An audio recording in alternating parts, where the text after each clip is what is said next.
You turn 25, and your body simply stops. Not slows. Stops. Your skin, your heart, your bones, your reflexes, frozen at their absolute peak, permanently. 10 years pass and the mirror doesn't move. 50 years, 200, you are still 25, while the world rebuilds itself around you 3 times over. And somewhere around your 400th birthday, you finally understand the thing nobody warned you about. You were never going to live forever. You were only ever going to die a different way. Let's be precise about what we're changing, because stop aging is vaguer than it sounds. Aging isn't a countdown clock hidden somewhere in your body. It's damage.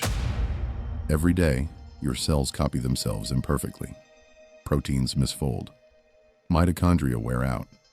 DNA accumulates tiny errors. Worn-out cells stop dividing but refuse to leave, leaking inflammatory signals into the tissue around them. You don't age because time passes. You age because damage accumulates faster than your body repairs it. And here's the strange part. For a while, it doesn't. In your early 20s, repair keeps pace almost perfectly. Bone density peaks. Muscle mass peaks. Reaction time, lung capacity, immune response, all near their maximum, somewhere in the mid-20s. So our hypothetical is simple. At 25, repair stops losing. Damage gets cleared exactly as fast as it appears, permanently. Everything else about biology stays real. Now, watch what happens. The first thing you'd notice is nothing at all. No glow, no transformation. Just birthdays that stop meaning anything. Your face at 35 is your face at 25. Your grandmother's face is also your face. You'd meet relatives who look like siblings, 4 generations deep. Within a few decades, ordinary things start breaking. Insurance collapses first, because it's built entirely on predicting when people die. Pensions become meaningless. You cannot retire at 65 and be supported for 600 years. Medicine reorganizes around a completely different enemy, because heart disease, stroke, and dementia are overwhelmingly age-driven. Remove aging, and you erase most of what fills a modern hospital. For a moment, it looks like paradise. Then the arithmetic arrives, because you are not immortal. You never were. Aging is only one way to die. 25-year-olds still die. Accidents, infections, violence. It's rare, but it isn't zero. And if that small risk never goes away and never gets smaller, it just keeps rolling, year after year, forever. Run that forward, and something uncomfortable appears. With a background risk roughly matching a healthy young adult today, the average person wouldn't live thousands of years. Estimates land somewhere in the range of several centuries, with enormous variation. Some people would see 1,000 years. Others wouldn't reach 150. Nobody reaches the end. There is no end. There's just a very long game of chance that everyone eventually loses. And that changes something psychological, not biological. Today, an accident takes decades from you. In this world, it takes centuries. Every staircase, every road, every ordinary risk becomes catastrophically expensive. Would a species that stopped aging become brave with all that time, or terrified of losing it? But there's a deeper problem waiting, and it's written into your cells. Cancer is largely a numbers game.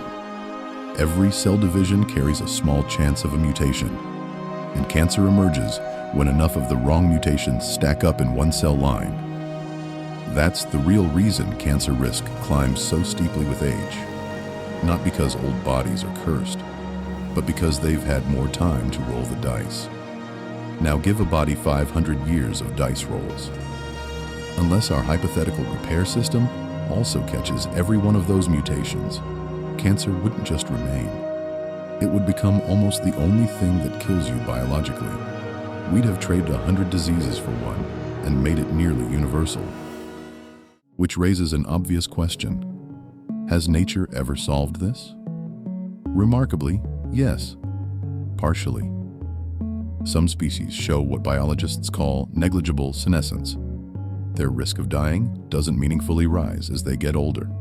Certain tortoises, some rockfish, hydra, which continuously regenerate their own tissue, and naked mole rats, small burrowing mammals whose mortality rate stays strikingly flat across their lifespan, and which show unusual resistance to cancer. None of them are immortal. All of them still die. But nature has clearly built bodies where getting older doesn't mean getting more fragile, which tells us aging isn't a law of physics. It's a strategy, one that evolution chose and could have chosen differently. And here's the twist that outlasts all the biology. In a world without aging, the most dangerous thing that stops isn't your body, it's turnover. Every generation replaces the last, and that replacement is how societies change their minds. Old ideas don't usually get argued out of existence. They get outlived. Leaders step down eventually. Fortunes get divided eventually. Beliefs that once seemed permanent fade because the people holding them do. Take that away, and everything calcifies. The same people hold the same power. The same wealth compounds untouched for centuries. The same convictions harden in the same heads. A civilization that never buries anyone might also never change its mind. Immortality wouldn't kill us. Stagnation might.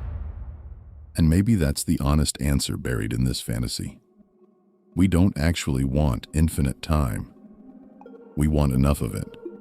Enough to finish things, to see how they turn out, to not be interrupted mid-sentence. Our lives aren't short because we're built badly.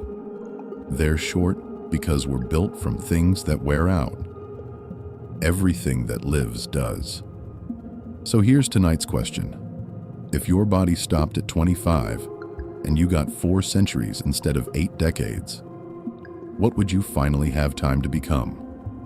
And would you ever get around to starting?